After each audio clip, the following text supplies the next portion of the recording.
Hello ladies and gentlemen, and welcome to a very long overdue video of World of Tanks with me, Gitbag the Great. Now today we have a few little replays of me driving around in Soviet tanks, particularly the Tier 9 Su-122-54 tank destroyer and the KV-5 Tier 8 premium heavy tank.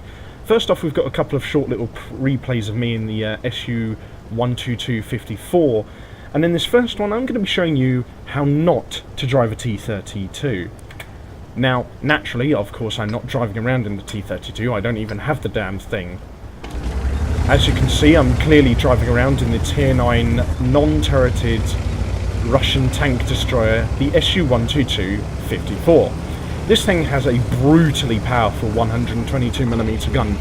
In kind of a weird contrast to a lot of the 122mm guns that most of the Russian tanks get at this kind of tier, this tank destroyer has quite an accurate and reasonably rapid-firing weapon. I mean, it's still not as accurate as, say, something like the 128mm guns you'll find on the German tank destroyers at this tier, but I'd say it's a little bit more accurate than, say, something like the 155mm guns that you'd find on American tank destroyers at this tier. It's a reasonably good sniper. The main problem with it, though, is naturally, as it's a sniper, it's armour. This thing does have well-sloped armour, but it's all quite thin, so try to use this thing's stealth and manoeuvrability to its greatest advantage, which, to be fair, it has a lot of in aplomb. So, I mean, whether or not you want to sort of, use it up as a straight-up sniper is up to you, because, to be fair, while it does have that aforementioned capability to, stealth away in camp, and does so amazingly well, especially if you equip it with binoculars and a camouflage net, then it can be one of the most dangerous spotter/snipers in the game. Alternatively, you can kind of use it as a fearsome lancing assault tank, but only on, like, the flanks and definitely not in a frontal assault. Usually, though, I would recommend just using it as a sniper. It's far too lightly armoured and has far too little health to be used as a straight-up assault gun like some other Tier 9 tank destroyers, like the Tortoise at Tier 9 on the British line. So far, I have basically tried to, get some shots off on my end of the bridge there, and I wasn't really able to. Everything was behind rocks, so I decided to move across, use the speed and manoeuvrability of the Su-122-54 to its advantage. Now, here's where things get a little bit fruity. I come across this T-32 Tier 8 American heavy tank. Now, the T-32 isn't the absolute worst, but it isn't the best heavy tank either. But, to be fair, in a dogfight, it probably has slightly better manoeuvrability up close than the Su-122-54, even though the Su-122-54 has decent enough manoeuvrability. But here's where the guy fucks up. He tries to get around me, and to be fair, he kind of succeeds. And you're thinking, right, while I'm, like, doing a handstand in my Su-122-54, he could have put a shot into my top. But no, I basically do a German suplex on him, flip him over onto his back, and put a shot right into his arse.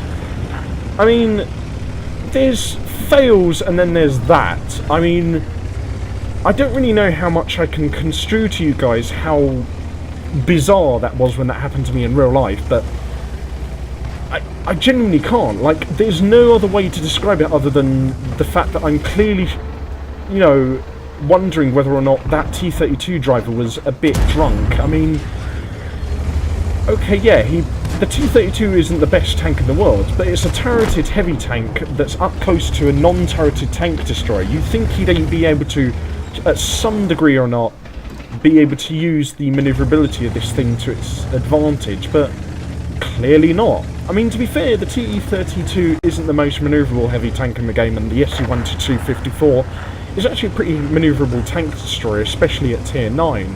So, I mean, I suppose the manoeuvrability of my tank was what kind of did him in the end, but at the same time, I don't understand why he would at least try and put at least one shot into the top of my tank while I was doing a handstand. He might have, possibly damaged an ammo rack, and could have potentially turned that fight around. I think the real thing, though, that killed him there was the fact that he didn't reverse up. Because by not reversing up and by trying to sort of press me down and keep me on a handstand with my gun pointed down to the ground, he essentially ruled me out of being a deadweight and, you know, enabled it so that I was able to get under his tank and push him over. Though, to be fair, anything I say about him can go also kind of double for this T-32, who just completely donks a shot towards me, and then he continues to refuse to entrench himself by getting hulled down. So, you know, I just decide to put a shot into his upper glacis, which at that angle I'll have no problem penning. Try and go for a commander's hatch. No, not going to work. Try and get around, see if I can get a shot into its hull. To be fair, I probably should have used my armour and my manoeuvrability a bit more effectively, but then again, this narrow pass bit on Tundra, it really isn't the easiest to go around in. I mean, like you'll see here, the tanks you'll usually find going down this route is pretty much just heavy tanks. I mean, it's the slog spot of this map, so you'll rarely ever find things like the Su-122-54 running around down here. I mean, I usually go down here in a tank destroyer if I'm in something like the T-95 or the Jagdpanzer E-100, but rarely something as manoeuvrable and lightly armoured as this thing. And fortunately enough, though, we've now managed to turn it around. We were losing slightly for a bit there, but we've managed now to sort of press it down to 13-8. The enemy's completely routing, and I'm just doing my best to get in some extra damage here and there.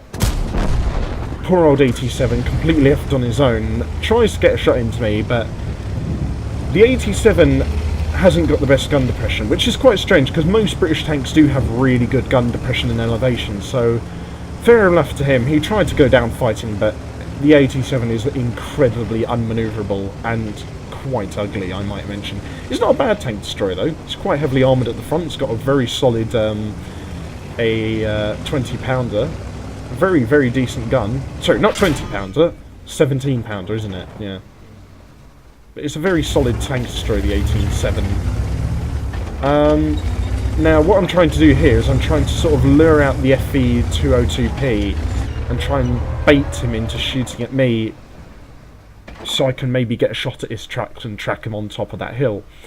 Unfortunately, this is the point where I kind of sort of make my usefulness in this match a bit moot. He doesn't kill me with his next shot, but he does do a fair bit of damage to me, and at this point I realise, you know what, this really isn't working out for me, so I decide to move up and support that IS-3 that's up ahead over there, who's trying to, you know, get up at this FV and really put the hurt on him. Although, to be fair, it's easier said than done, because the IS-3 has not got the greatest gun de-elevation or elevation, really. It's a straight-up forward-line assault tank, so it's a bit hard to sort of go mountain climbing in that thing. But to be fair, this guy's the only tank left on the enemy team, and so fair enough to the IS-3, he does do his best. Unfortunately, I kind of realise at this point that my my armour isn't enough, so I can't really play any further part in that match. So at the very least, I can draw the FE-202's fire so that the IS-3 can then get around and claim the kill. And we end up winning that game 15-8, which is quite a nice result for a match that I probably shouldn't have survived, because I only ended up getting away on 141 health out of 1,530, so that was quite a narrow match for me. But to be fair, I did do a couple of thousand damage, 4 kills, and one in which in particular was fucking hilarious. So I hope you guys enjoyed that replay, but what we're going to get onto now is something a little bit more grabbing. This, again, is another replay in the Su-122-54 in slightly more desperate circumstances. So, let's get onto it.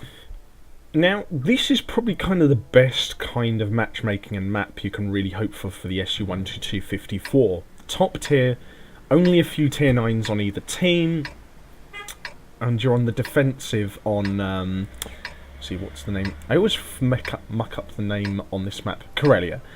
I've been playing this game for 4 years now, at least, and over 4 years now, actually, and I still muck up the name of this map all the time. But to be fair, defense on this map is pretty tasty. The thing is, defense on assault mode on this map used to be really, really campy, because you never used to have the passageway around that rock to the right of me where I am right now. And so the main way of camping or defending on this side of the map was that rock just to my left. And there also didn't used to be that rock just in front of me. Like, the defensive team on this half of the defensive side of the map used to be incredibly campy, and assault mode on this map used to be thoroughly boring on this side of the map. On the other side of the map with the plateau to the north on the 0 line, it's always been thoroughly intense over there, which is why that area of the map has always been, you know, the dueling place for artillery, light tanks and medium tanks. But down here has always, even after the changes, several changes to the map, been the hell-to ground for tank destroyers and slow-moving heavy tanks. Tanks like the AMX 5100, medium tanks and light tanks are much more suited to the plateau up north, but this is the granddaddy of tanks like the SU-122-54, the Tiger II, the ISU-152, and a bunch of other tanks. I mean, to be fair, manoeuvrable, lightweight tanks aren't too unwelcome down here, because you do need some spotting vehicles down here. Even though there isn't a huge amount of cover down on this side of the map, it's useful enough to have at least one scout or one sort of manoeuvrable tank around here just to lay down the spots and, you know, pave the way for the tank destroyers who are naturally going to camp way back where I am also. We have 3 big tank destroyers on this side of the map, including myself. We have the SU-101, which I actually had to grind through to get the SU-122-54, and we have one of the tank destroyers on the other Russian tank destroyer line, the ISU-152, which I also have, the mighty Tier 8 troll cannon. That thing is weirdly unreliable, but it's also brilliant at the same time, because it has a gun with 750 alpha damage. And while it is relentlessly inaccurate and unreliable, it's also just thoroughly satisfying when you're able to take out a Tiger 1 in 2 shots with that thing. It is truly dangerous in the right hands, but considering the fact that it only has just over 1,000 health and very little armour, its stealth and firepower is its main aspects, even more so than the SU-122-54 that I'm driving myself here. Now I'm trying to get some good shots off, but I'm not really able to. I mean, the heavy tank and the light tank up front, and the other tank destroyers on this side of the map are basically just butchering everything that pokes its head up over that little miniature ridge just ahead of us. Then, unfortunately, the ISU starts taking fire, and I think that's probably when the tide of the war on this side of the map starts to turn, because we lose the OHO on the other side of the map, and then the ISU starts taking a massive pummeling. We then lose the IS-3, it's gone from 4-3 to 5-4, and at this point things start to go worse and worse and worse. The AMX-30 takes out artillery, we've now only got our M53 left. I've decided at this point I'm no use backing up, so I might as well get up front, put some fire on the heavy tanks up here that are fighting our heavies. Try and take out the IS-3, miss.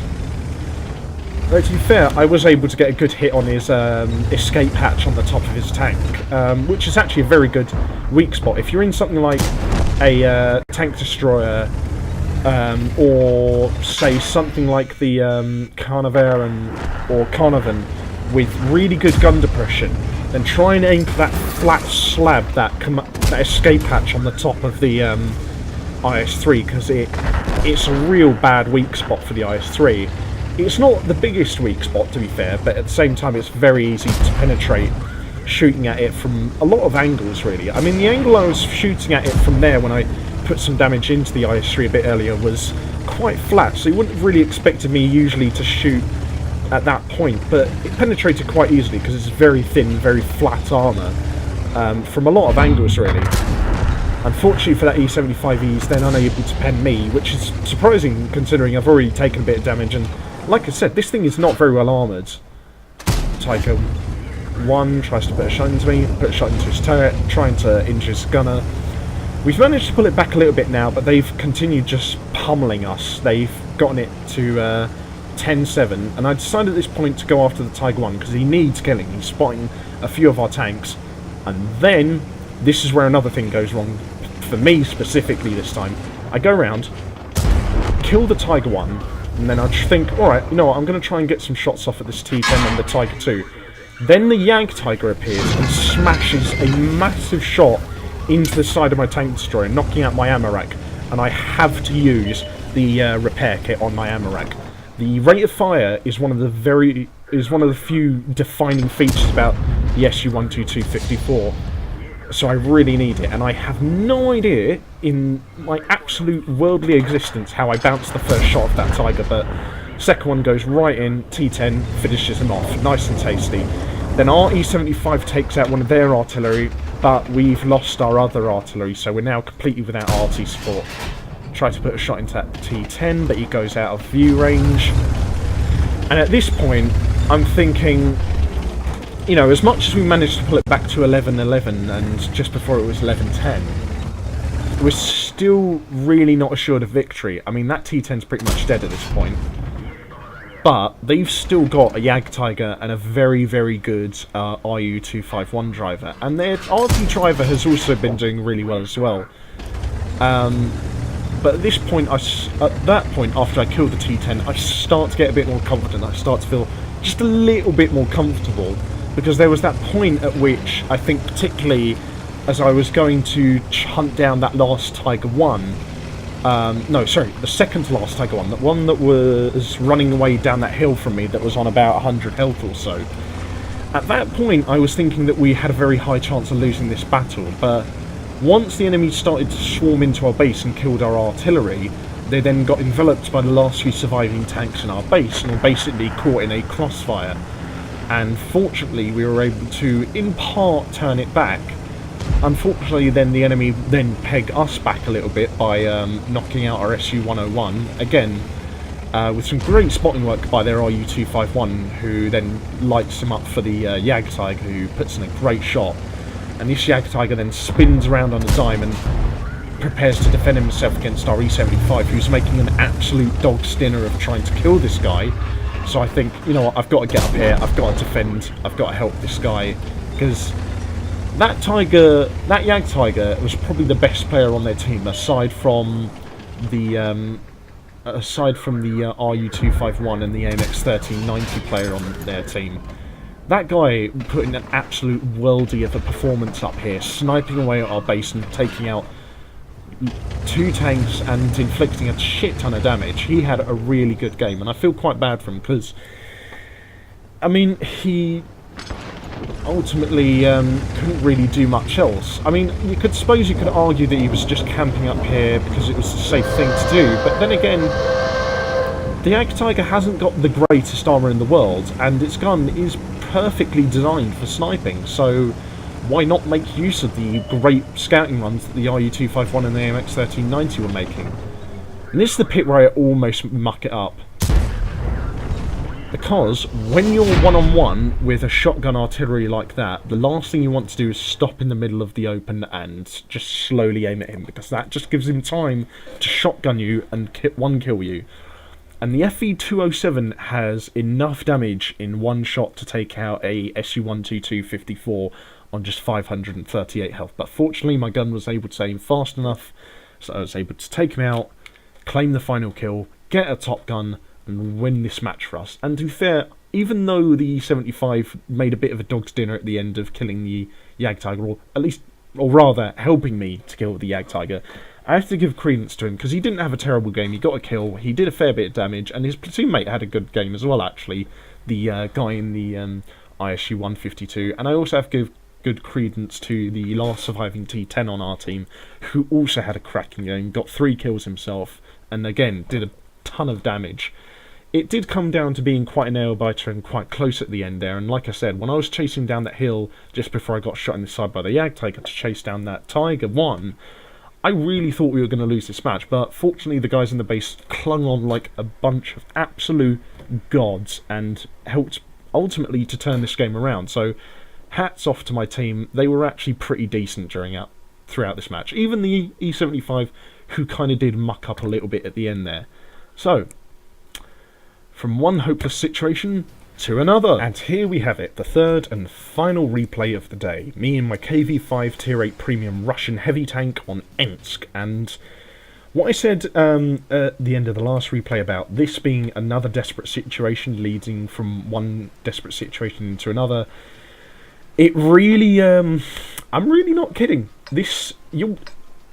I'll just leave it up to the replay to show you how it goes, and I'll add a little bit of commentary here and there throughout, but this may be one of the most intense matches I've had in the better part of a year of playing World of Tanks. Like I said, I've been playing World of Tanks now for over 4 years now. I've got quite a lot of tanks and quite a lot of higher tier ones, and when I first got the KV-5 as a gift at Christmas a couple of years ago, I didn't really know how to work with it at first, because it of course has that monstrous frontal armour and just that imposing presence, and it's probably one of, if not the best tanks in the game, tier for tier, at ramming. Like, if you get this thing up against a tier 7 or 6 or a lightly armoured tier 8 and ram it going downhill, you can do an ungodly amount of damage. This thing is brutal head to head. But at the same time, it's not the most manoeuvrable tank. It's got a few really quite big weak spots on the front, and the gun is garbage. This is basically the same 107mm gun you'll find on the T150 at tier 6.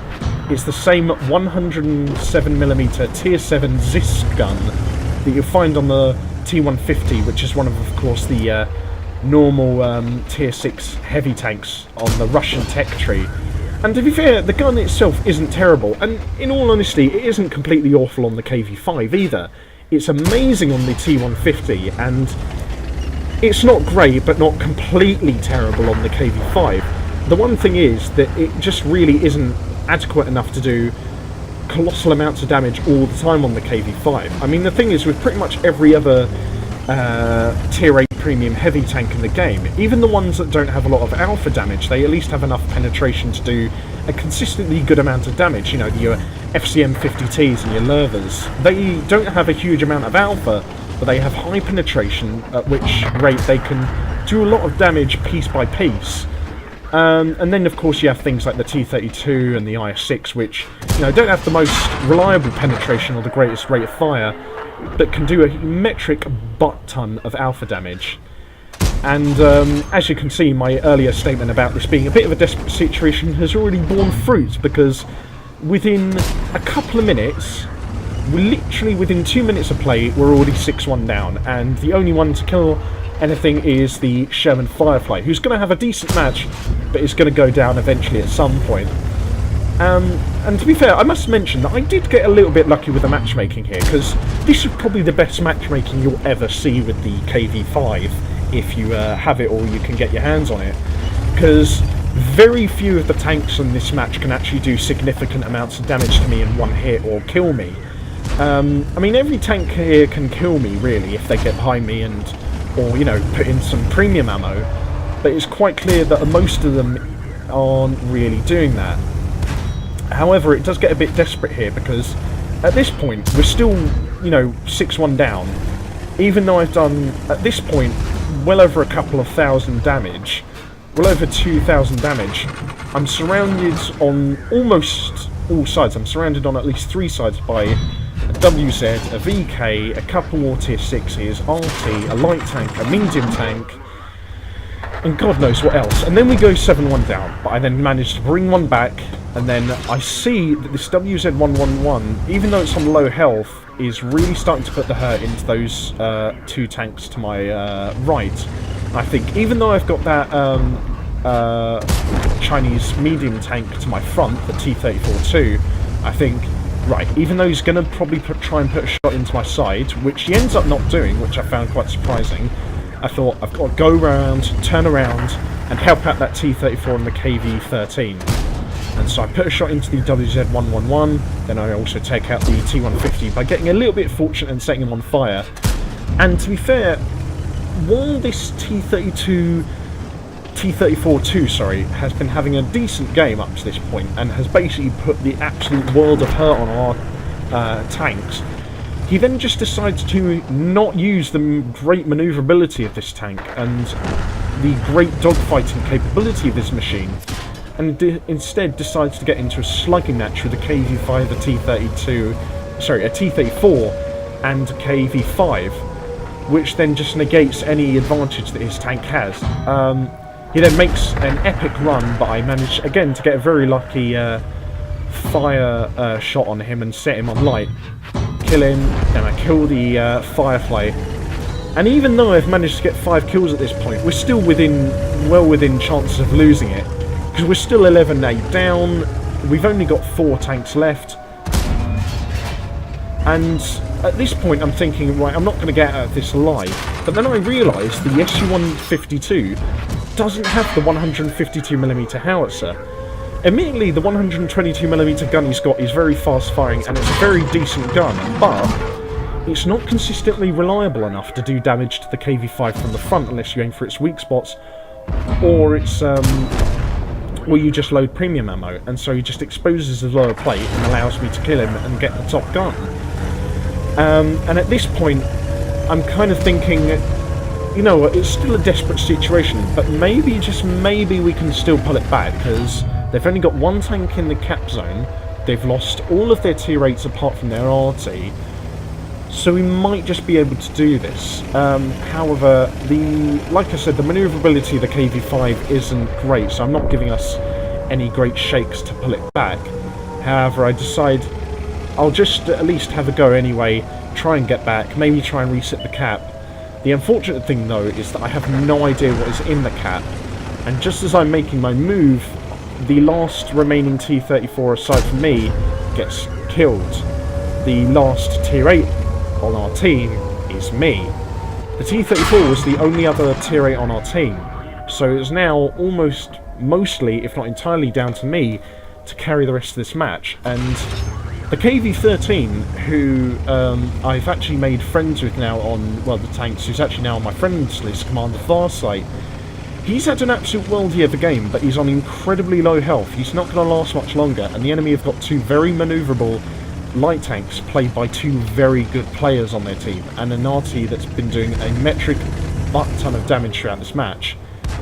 Fortunately, the AMX 1375 then decides to throw all caution to the wind and drive out right in front of the gun of a KV-5. Why? I have no idea. I mean, he runs right out into the crossfire of a KV-5 on 7 kills and a KV-13 on 2 kills, and just possibly throws the game, because if the thing is, if he linked up with the Type 64 on their team, they could have very well easily won this match. They could have, you know, focused down on Commander Farsight and then outmaneuvered me, tracked me, and made me a sitting duck for that arty there. Because the Vigorere Tiger P has a monstrous gun, and if he had been allowed to operate more freely as an assault gun, then he would have easily been able to kill me, and the enemy could have potentially won this match.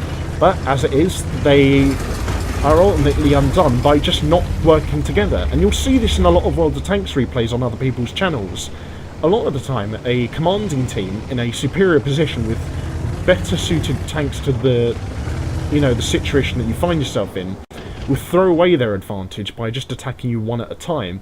And the enemy light tanks and artillery did just that. They could have beaten me and Commander Farsight easily, but instead they just came at us one at a time and didn't utilise their superior numbers and mobility, and as a result they ended up losing this match. And I'm never going to catch the Type 64. I leave Commander Farsight to his own devices to try and hunt down that guy. Because, I mean, to be fair, even though he's only on 5% health now, he's still got good enough armour to, you know, solidly take on a shot from the Type 64. But to be fair to the Type 64, he's had an amazing game. He's gotten a kill, he's done a fair bit of damage, and he's decided that discretion is the better part of valour. So he's decided to give me and Commander Farsight the win by allowing us to finish off capping and end this match on a very, very positive note. And this is a match in which I gained an ace tanker, steel wall, high caliber, Bradley Walters, a invader, funnily enough, even though I'm in a unmanoeuvrable tier 8 heavy tank, and in which I did almost 6,000 damage and blocked almost 6,500 damage with my armour. So yeah, that was pretty decent, I'd say. Very solid performance from myself, if I may say so, and an amazing assistance performance at the end from Commander Farsight. I do think I was in part very lucky, though, with the matchmaking, but regardless, look, I'm going to take them how I can get them, and that was a thoroughly entertaining match. And if you saw in the chat there, I was saying that my hands were fucking shaking, like I could barely contain myself. I was really shaken up after that match, because it was that intense. I mean, I didn't know how it was going to end, because even though I was probably the biggest tank on my team, there was a point at which you saw earlier in the match where I was just completely surrounded on three sides. So if there had been one more tier 8 on their team with a bigger gun, or if the three tanks at the end there, the Gewehr Tiger and their two light tanks, had combined together at once to focus down on Commander Farsight and then track me and blast me to pieces, then they could have easily won. Either two of those scenarios could have meant the difference between victory and defeat for our team, but as a result, they didn't have enough tier 8s with, you know, massive chunky punchy guns to break me down and kill all of us outright. And at the end, the last three tanks on their team, the two light tanks and the arty, didn't combine at once and focus on us in, you know, one big solid push, and that ultimately meant that they weren't able to have the muscle or the mass to push this game and win it at the end. Which is a little bit unfortunate, because the Type 64 and that Gewehr Tiger did have really great matches, and their KV-13 had an absolute storm of a game. He got a top gun himself, 6 kills, a metric butt ton of damage, and even though he kind of didn't really utilise his tank properly at the end, I've also got to give credence to the MX-1375 on their team, who got 2 kills, did a fair bit of spotting damage, and had a pretty solid game overall up until he decided that he wanted to drive into a crossfire between a KV-13 and a KV-5. So overall, very intense, very dangerous, and something that definitely wasn't good for my blood pressure or heart rate.